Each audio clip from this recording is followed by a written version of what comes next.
ভাই তুই আমার কথাগুলো শোন। হয়তো তোকে আমি জ্ঞান দিচ্ছি এই জন্য তোর থেকে অনেক খারাপ লাগবে, বুঝছোস? আমি জানি এটা তোর থেকে খারাপ লাগবে, বাট আমার এই খারাপ লাগা দেখবি তোর জন্য ভালো, ভালোর জন্য বলতেছি। আমার এই খারাপ কথাগুলো, আমার এই খারাপ কথাগুলো তোর ভালোর জন্য বলতেছি, তুই শোন।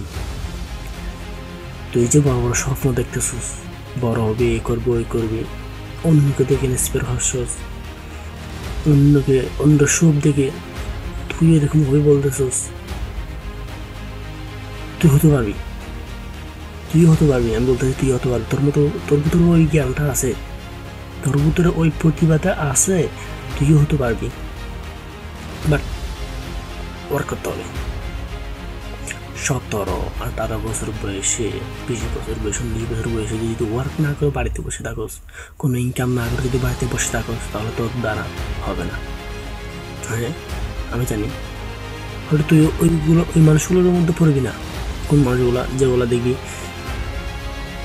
22 বছর 23 বছর পর্যন্ত বসে খাইছে, বাস 2 থেকে 3 বছর পর্যন্ত তারা কষ্ট করছে, যেমন স্ট্রাগল করছে, অতিশয় কষ্ট করছে, তারপর হঠাৎ তারা খেয়ে গেছে, বড় লোক হয়ে গেছে, অল্পতে তারা বড় লোক হয়ে গেছে। এইরকম মানুষ, এই টাইপের মানুষ খুব কম, খুবই কম। ওর 1000-1% আছে, তাও তোর আর আমার মতো না। আমি আর তুই থাকবি না এবারে, আর হাত থাকলে যেগুলো আছে ওগুলো থাকবে। দূর থেকে আমার থেকে হতে হবে অনেক কষ্ট করে, আমার জেনারেল কষ্ট করে আমরা এগুলো হতে পারবো না, বুঝছস? সাধারণত এইগুলো এরকম কষ্ট করে আমরা এরকম হতে পারবো না। যদি অতিরিক্ত কষ্ট করি তাহলে সম্ভব, আল্লাহ দিলে সম্ভব। কেন আল্লাহ বলছে তুমি চেষ্টা করতে থাকো, করতে থাকো, করতে থাকো, একদিন তুমি ঠিকই সফল হবে।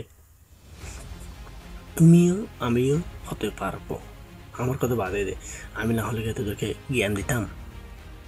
দেখতেছি ভাই তোরা আমার কেউ হস না, তোর আমার কেউ হস না, তবুও তুইও মুসলিম আমি মুসলিম, কারণ ওই সিচুয়েশনগুলো আমিও পার করে আসতেছি। ওই যে এটা করবো ওটা করবো, এটা করবো ওটা করবো, দিন শেষে যদি বসে থাকি, তাহলে এটা আমি এখন বুঝতেছি, কারণ বসে থাকছি তো কোনো কিছু করে নেই, এটা আমি এখন বুঝতেছি। তাই আমার সময় নষ্ট না হয়েছে, তখন আমি তো গুছিয়ে নিব নিজেকে, কোনো দিন ইনশাল্লাহ আল্লাহ রহমতে, আল্লাহ দিলে, আল্লাহর রহমতে, আল্লাহর দই আমি কোনো দিন গুছিয়ে নিব। বাট তোরাই নষ্ট করে বলতেছিস, টাইম করা শেষ। তুই একদিন টেরে হয়, তখন তুই যদি মনে করে এখন 9-10 পড়স, তাহলে তুই যেন একটা সেশন দিচ্ছি, তুই এটা নে। কথাটা হচ্ছে যে আমি কথা বলতে চাইছি, ওটা হচ্ছে তুই 9-10 যদি ভালো করে না পড়স, তাহলে তুই সিরিজে খারাপ পড়বি, মাস্ট বি খারাপ পড়বি। তুই যেমন স্টুডেন্ট হবি হ, তুই মাস্ট বি খারাপ করবি। যদি তোর 9-10 যদি কোনো কেউ থাকে, কোনো কেউ বলতে আমি মেয়েদেরকে বুঝেছি, তোর জীবনে যদি একটা মেয়ে মানুষ থাকে তাহলে তুই বুঝবি ওই সময় তুই ভালো যৌবনের জ্বালা তোকে লাড়াবে। দিন শেষে এসএসসি রেজাল্ট দিবে, তুই যখন ভাবি 2.50, 2.3, কোনো কাজে না পয়েন্টগুলা, একটা বেসরকারি কলেজে ভর্তি হবি, টাকার উপর টাকা তুলতে হবে, এগুলো পড়ালেখা করে লাভ নেই। ভালো একটা রেজাল্ট করবি, ভালো একটা অ্যাডমিশন নেবি, ভালো একটা ভালো সরকারি কলেজে কিনবি, অ্যাডমিশন নেবি। তবে সরকারি কলেজে সবাই হবে এরকম না, তুই যদি পাস 3 পয়েন্ট, তাহলে কি তোকে সরকারি কলেজে নিবে?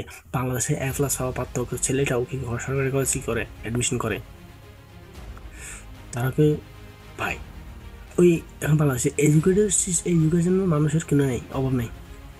তুইও মেট্রিক পাস করেছিস, আমিও মেট্রিক পাস করছি, আমিও ইন্টার ফাইনাল পরীক্ষা দিয়েছি, তুইও ইন্টার ফাইনাল পরীক্ষা দিয়েছিস। তবে আমি আর তুই যদি একটা জায়গায় যদি মনে করস ইন্টারভিউ দিতে গেলাম, এই ইন্টারভিউ দিতে যাওয়াতে আমার মতো তোর মধ্যে অনেক থাকবে, তবে আমার মতো আর তোর মতের মধ্যে সবচেয়ে যে বেস্ট থাকে নিবে, সবচেয়ে যে খারাপ তাকে নিবে না। আবার যে সুন্দর হলে হবে না, তুই দেখতে স্মার্ট, তুই দেখতে একদম ভালো, তোর কথাবার্তা ভালো, তবে তোর মাথায় কোনো বুদ্ধি নাই, তোর বুদ্ধি দিয়ে তুই কম, যা দেখতেছ তার খালা, তাই সে কোনো আনস্মার্ট বলে মানে গুরুত্ব দেওয়া যায় না এরকম একটা মানুষ।